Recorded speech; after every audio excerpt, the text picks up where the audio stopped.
athletes back there taking the snaps, guys who can throw it and move around and get yardage with their legs if needed. He's one of the best examples that we see out there right now. He can throw for hundreds of yards one week and then run for 100+ the next. He adds an extra dimension that really confounds defenses when he puts it all together. Eluding the pressure right.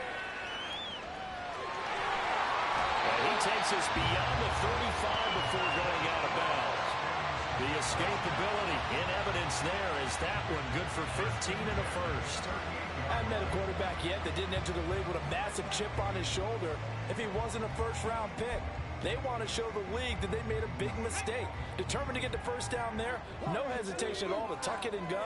I bet he would have tried running through their entire defense if it meant reaching that marker. Throwing on first down, but this one winds up to be incomplete. Well, we get a look now at the 2023 draft class for the Falcons. And let's push the first-round running back debate to the side for now, CD, and just agree on this. Bijan Robinson, very special prospect at the position and a massive addition to their offense. Agreed. And it seems like he's already embracing being the face of the Falcons. We expect this offense to officially run through him, no pun intended. It's great seeing him get some help with their next pick. Matthew Bergeron out of Syracuse, where they play him at tackle or at guard. I expect him to play early. They'll set up to throw. Looking there for points, but intercepted. And the Packers will have solid field position here as they take over at their 45-yard line. So good field position for the Packers as they come up 1st and 10 at the 45. They'll start the drive with a carry by Jones. And he's over midfield and into Falcon territory. A solid run on first down. Gain of 7 leaves him with a 2nd and 3. Final 30 seconds of this first quarter, and it's been a quarter dominated by the guys with the football. 2nd down, Bridgewater. He's got the hook up with Dobbs. And he's out of bounds as he gets this down to the 45. You talk about this Falcon defense.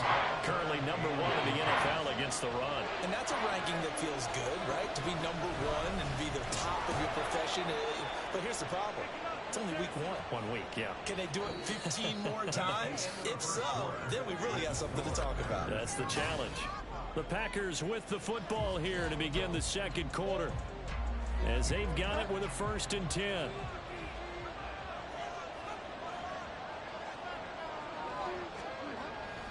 Off the play fake, Bridgewater. Throw over the middle, caught by DeGuara.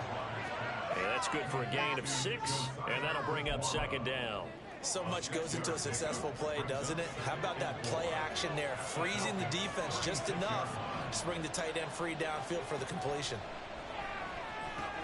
Now he's going to swing this, and the ball is out. Jones got hit and lost it. Oh, and one of the linemen on the other side has got it. Wow, that ball is not free, but a teammate comes along and scoops it up. It's almost like baseball. Guys at bat, people are on base in scoring position. One guy doesn't get him home. The next guy comes through and picks him up. And avoids the turnover. Got Dobbs over the middle. And that's going to be good for another 1st down as the tackle's made at the Falcons' 18. Give them 18 on that play, and Green Bay has the first as well. From the red zone now, Bridgewater. Touchdown, Packers! Josiah DeGuara, his 2nd touchdown on the season. And the Packers have taken a 2-touchdown lead now. Carlson's extra point up and good. And it's now 14-0. So that winds up a 7-play drive all told. And it ends with a Packers touchdown. And a fair catch signaled for and taken successfully. So for the 2nd time in this one, we get set to see the Falcons offense. And they're in an early hole. The first drive, they threw the interception. That led to a touchdown. So decent-sized deficit early on. It is, but I think you hit the key words, early on. So they have to decide, do we even need to change game plan? Or do we just need to execute better and try and get back in this game? Now a nice throw here right side. He hauls it in. 16 yards right off the bat and a first down. When you're struggling on offense, you're looking for anything possible to get you going. Sometimes you do it like basketball teams that don't normally press. You put a press on, bring people to life, make them move a little bit quicker. Maybe that'll help them as they head towards the half. Now here's a pass on first down that's knocked away and incomplete. The Falcons at 1-0 on the year following the win in Week 1. And they've gotten a pretty good deal from the schedule makers as well. Home dates in Weeks 1 and 2. And I would believe that they would need to take advantage of that, partner, because as you can imagine, the road dates will pile up later this season. So this is a great opportunity for them to put some early distance on the rest of the division and create a little bit of a cushion for them for later in the year. Now they face a 3rd and 10 after back-to-back incompletions. In motion goes the tight end. On play action, they'll throw. And that is incomplete. But the pressure there on 3rd down, forcing the errant pass. 4th down coming up. 1 first down here, and that's all, folks.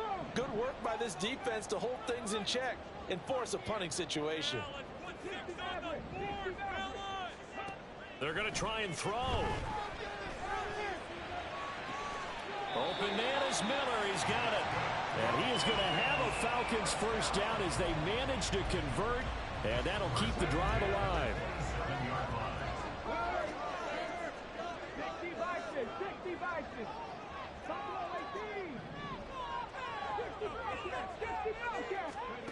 Back to throw again. Escaping the pressure right. And he works his way past the line of scrimmage and then slides to a halt. He'll get 5 out of the scramble. It's 2nd down.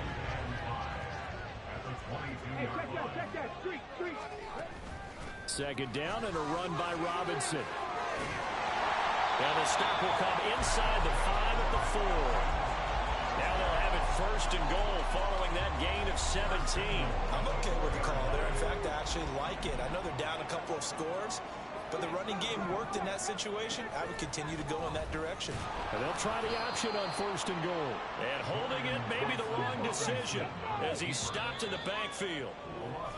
2 minutes to play, first half. It's 14-0. Call it a full 3 yards in the wrong direction there. Brings up 2nd down.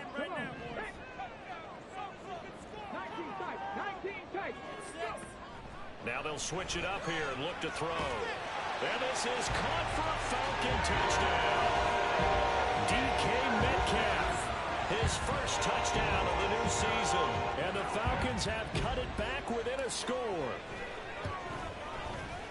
Extra point by Koo, up and good. And that'll make our score 14-7.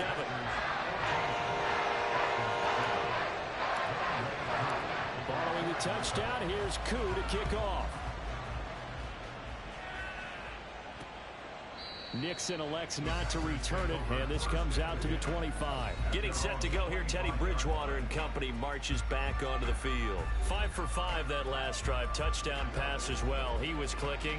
Receivers, I don't want to be cliche, but running really solid routes too. And what I love about it is when you look across any team, all right, the body types of the receivers are usually different. The way that they get open, different as well. Some of them use power to get open. Some of them use those head fakes and subtle moves. Some of them just use pure speed. And the really good ones, when they're established, they know how to push off at the end of a route, too. Options galore here. 2nd and a few inches. From the gun, Bridgewater. That's complete to Dobbs. 9 yards to pick up there, and it's a first down. The Packers cast a wide net last draft season to find starting receivers, and they believe they found something in Dobbs, a 4th rounder. 42 catches, over 400 yards his rookie year. Those are numbers he can build off of. And he'll get it down here to the 43. The Packers going to use one of their timeouts as they'll stop it with just over a minute to go before halftime. Bridgewater again. And he lost the football. And the Falcons grab it. And they take possession of the football and have it at the 36-yard line. And that play just looked a little helter-skelter from the start. That's the risk as a quarterback. Once you take off with that football, you might fumble it, and he did. And he was going for the reward, which is gaining yardage, breaking down the defense. But you're right about the risk. Always lurking out there, someone always trying to get to the football. And he's free going down the left side. It's a foot race. Touchdown, Falcons. DK Metcalf with 2 touchdowns on the season, both in this game. And the Falcons are an extra point away from tying the ball game here in the final minute of the first half. Now Younghoe Koo for the extra point.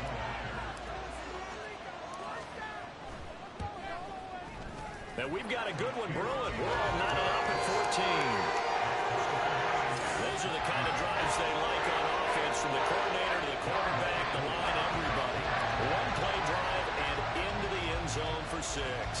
This one tied at 14 now as he sends this one away. Nixon elects not to return it, and this comes out to the 25. The Packers with a football here late in this first half. And they've got just under 50 seconds, so time enough to try to work their way downfield if they so choose. First down, Bridgewater. He'll drop this underneath for Jones. And from the 25, they work this to the 29, a gain of 4. Now the Falcons going to use one of their timeouts as they stop it here with just under 40 ticks to go in this first half. 2nd and 6, just inside the 30.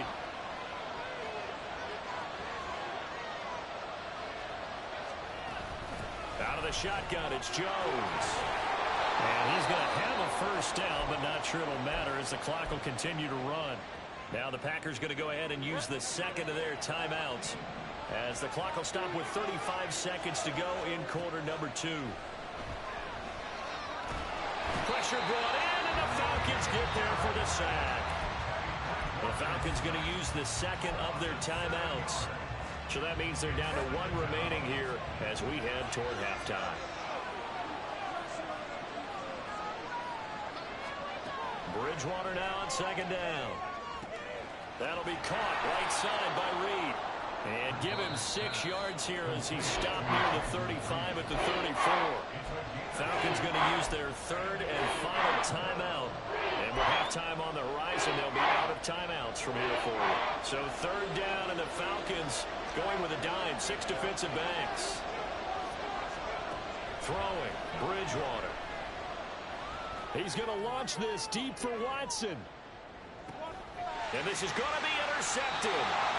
Picked up by A.J. Terrell. And the Falcons are going to take possession here at their own 3-yard line. He's certainly not been afraid to take some chances downfield. Now, it gets paid off for him a couple of times. That time, not so fortunate. And that's where I want to start, what you said. It's paid off a couple of times. So his aggressiveness has been good for his offense for the most part. So he throws an interception there. No one likes that, but I would not rein him back in. The return on investment thus far has been pretty good. 2 touchdowns to 1 interception. And now a throw on first down there, but it's incomplete. And that's one of those plays where it's hard to keep 2 eyes on the football when you know the contact's coming, let alone getting 2 hands around it, hugging it to your body, and absorbing the hit. Even for those big tight ends who you would think could absorb that contact. So we've hit halftime all even at 14 apiece. As we'll send you down to Orlando, and we check in with Jonathan Coachman for our EA Sports Halftime Report. Coach. Okay, Brandon, we'll get you back to you and Charles in a bit, but first it's time for a trip around the NFL following in. We'll start over at Raymond James Stadium in Week 2 contest, and as they so we approach push right halftime, through it's the halftime Bears and back at who are it out for in the start front. of quarter 3. The Bears needing to hold on and win this one on the road to avoid falling to 0-2. And ready to get the party started for the second half. It was an even first half, all tied on the scoreboard. From a yard or 2 deep, here comes a return. And only able to get this to the 19, so probably should have opted for the touchback. So we get set to start this third quarter. Here's the Falcons offense now. This offense ready for the first drive of the third quarter. Well, quarters number 1 and 2 entertaining. We saw some good offense points put up, Charles, and all tied on the scoreboard. And it sets us up for what could be a really fun second half because we've seen both sides score almost at will here in the first half. And now, here in the second half, getting the ball first, you've got to think, hey, we can go out and really run our offense the way we did in the first half. But if I'm a defensive player, all I'm thinking is, can I make a play to really help out my team and break this streak of offense? And this will be a Falcons first down as he's able to take this up to the 30-yard line. Those are the type of runs that we did not see from him in the first half, but a good start to the third quarter. And I know what everyone's thinking that's watching this. They did a great job adjusting at the half. Oftentimes you don't make adjustments. You just dial into your game plan a little bit better, and maybe they're starting to make some headway. And he will go down outside of the pocket for a sack. Tried to get away, but could not.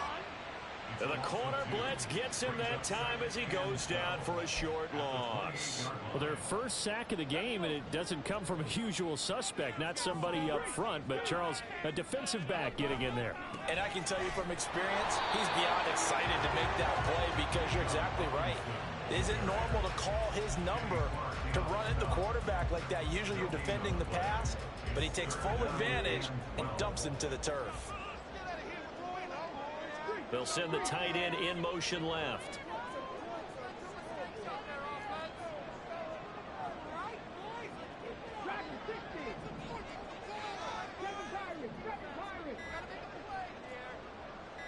They just do get the playoff as he'll look to throw. Looking there for Pitts, but intercepted. Picked off by Eric Stokes. And he is going to get this one back to the 20-yard line. Third and long that time. He was trying to make something happen, but a little too risky. Well, the field tilted on him, and what I mean by that is what you said, third and long. Got to push it downfield to try and pick up the first down. Defensive backs live for this situation, and they took advantage of the young man right there. They'll try and get the running game going with Jones. And despite a nice juke there, really good move, he only gets about a yard, and it brings up second down. The run only got a yard. Here's 2nd and 9. They'll go again to Jones. He'll get forward for 3 down to the 16-yard line. Just not a whole lot of room to operate there on that carry. No, not at all. They did a really nice job staying in their proper places and not allowing any lanes to open up. In danger of squandering their great field position as they come up on a 3rd and 7. Bridgewater. Caught on the right side, Reed. It's so close, he gets it to the 1. Out of bounds right there.